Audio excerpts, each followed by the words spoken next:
Salut à tous et bienvenue sur Dharmasana, la chaîne YouTube des entrepreneurs de demain. Je m'appelle Christelle.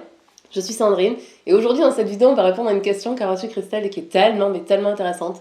C'est ça, en fait c'est lié à la zone de confort. Est-ce que c'est nécessaire de sortir de sa zone de confort quand on est entrepreneur? Je reçois tout le temps cette question-là parce que sur mon autre chaîne YouTube qui s'appelle Omveda Ayurveda, j'ai parlé de certaines expériences en fait que j'ai faites, principalement en fait avec des treks de plusieurs semaines en autonomie où je parlais en fait des bienfaits que j'ai ressentis à partir du moment où j'ai commencé à sortir de ma zone de confort dans ma vie.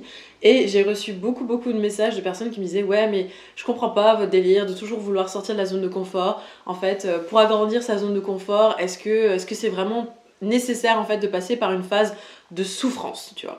Alors, ça m'a un peu choquée en fait, je dois te dire, à chaque fois que j'ai reçu ces messages, et à force de recevoir un petit peu le même discours, en fait, je me suis dit que ce serait sympa en fait d'adresser ça, tu vois, dans une vidéo, parce que c'est vrai qu'on parle tout le temps qu'il faut sortir de sa zone de confort, qu'on soit d'ailleurs entrepreneur ou pas, hein, mais je crois qu'en fait c'est mal compris cette histoire de zone de confort. Est-ce que toi tu peux en parler un petit peu de ce que c'est toute la théorie en fait de la sortie de zone de confort? En fait je vais juste vous donner un exemple contraire pour que vous compreniez à quel point la zone de confort dans laquelle vous vous trouvez est inconfortable. Parce qu'en fait c'est souvent ça, on va te dire oui mais moi je veux pas en gros me mettre dans un inconfort, pourquoi est-ce que je devrais souffrir, ça, tu vois, ouais. il y a ce rapport à la souffrance, mais c'est pareil avec l'engagement, la notion d'engagement c'est quelque chose qui dérange, alors que l'engagement c'est la façon d'avoir la vie la plus riche et la plus extraordinaire du monde quoi.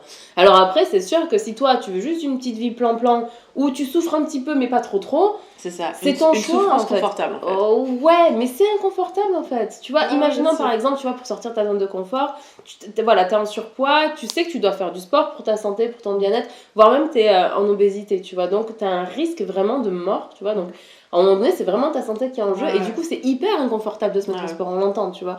C'est pas ça. Mais sauf que c'est hyper inconfortable de te sentir mal dans ta peau, d'avoir du mal à te lever, à bouger, à monter des escaliers.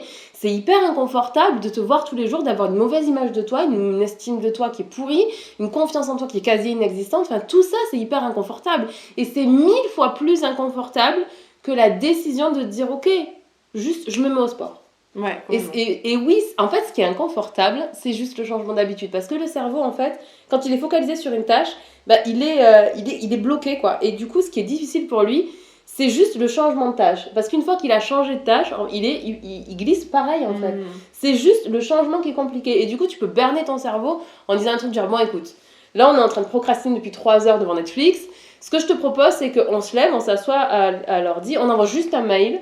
Et après, on se remet à la série. T'es d'accord, tu vois, un petit peu comme ça. Bien, ça. Et en fait, tu te lèves, tu fais ton mail. Une fois que t'es en train de travailler, en fait, c'est tellement difficile pour ton cerveau de retourner glander sur ton canapé que du coup, comme il n'aime pas changer de tâche, il va rester focalisé là-dessus.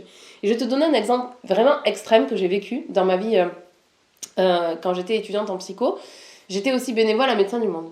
Donc j'ai travaillé, j'ai écrit mon mémoire de 4e année sur la très grande précarité. Et j'ai travaillé avec Médecins du Monde auprès de personnes en situation de très grande précarité. Et en fait, ce qui est terrible, c'est que si tu ne développes pas ta zone de confort, elle se réduit naturellement, petit à petit. Et du coup, les personnes qui sont dans la rue sont des personnes pour qui leur zone de confort est tellement petite qu'ils n'habitent même plus leur corps. Quand on arrive à des extrêmes comme ça, je t'assure qu'en tant que psychologue, en tant que thérapeute, en tant que coach, peu importe, tu as tellement peu de leviers sur lesquels appuyer pour aider ces gens-là. Donc, c'est pas la question de c'est quoi ce délire en fait de souffrir, de s'imposer la souffrance, tu vois. Non, c'est juste de comprendre que tu as une vie, elle t'appartient, c'est toi qui fais tes choix pour toi-même. Et nous, ce qu'on te souhaite forcément, c'est les croyances qu'on a, c'est-à-dire de te développer dans ton plein potentiel. C'est exactement ce que j'allais dire en fait. Nous, on a cette croyance-là, tu vois, alors tu la partages ou tu la partages pas, qu'un être humain en fait est là pour se développer, enfin que c'est une des possibilités, c'est un des potentiels de l'être humain de se développer constamment. Mais c'est le but en fait. Et de découvrir constamment des nouvelles choses en fait, et de s'expandre en fait, tu vois, c'est une question de croissance, mais de croissance positive en fait. Et je voulais encore ajouter quelque chose par rapport à la notion de souffrance, tu vois, en fait, quand tu pars de ta zone de confort et que tu veux l'agrandir, tu vas passer par ce qu'on appelle la zone d'apprentissage. Et la zone d'apprentissage, en fait, c'est une zone inconnue en fait, que ce soit pour ton cerveau, que ce soit à plein de niveaux. Et c'est une zone en fait dans laquelle tes peurs elles vont remonter, tes angoisses profondes, tes doutes en fait, parce que c'est une zone en fait d'inconnu. C'est comme par exemple la première fois que t'es allé à l'école, à la fac, ouais, et forcément t'as te sentais un petit moment de stress, tu vois, quelque chose, fallait tout réapprendre.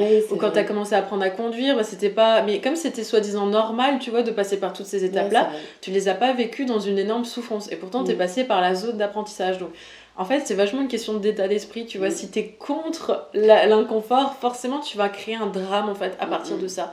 Parce que tu vas faire de ça quelque chose de confrontant. Et moi, j'ai envie de dire, tu vois, de mon expérience personnelle, c'est à force de m'être entraînée à sortir de ma zone de confort que c'est devenu hyper facile. Il y a toujours quelque chose de l'ordre de la zone d'apprentissage, tu vois, où je sais pas, tu vois, c'est un peu inconnu.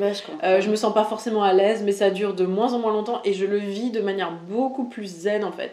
Et comme disait Sandrine, en fait, c'est hyper important en tout cas, voilà, c'est une de mes croyances, en fait, de se développer, de rencontrer des nouvelles personnes, de découvrir de nouvelles choses, de se confronter à des nouveaux sports, à des nouveaux pays, à des nouvelles cultures. En fait, c'est des choses qui vont vraiment nous enrichir, en fait. Et quand on est entrepreneur, on est à la base de son entreprise, en fait. Et plus nous, on se sent riche intérieurement, plus on est capable, en fait, d'enrichir notre entreprise. Mais même, en fait, on s'accorde une plus grande valeur. Et c'est sur quoi je voudrais revenir par rapport à l'émotion que tu ressens. Tu sais, vraiment, au moment où tu bascules du confort à l'apprentissage, c'est qu'il faut que tu apprennes à repérer ce sentiment ou cette émotion dans ton corps. Ouais, c'est ça, Parce qu'en fait, une fois que tu le repères, tu te rends compte qu'en fait, c'est pas une peur. C'est pas quelque chose de dangereux, c'est juste, ok, je ressens ce que je ressens parce que je suis en train d'apprendre quelque chose.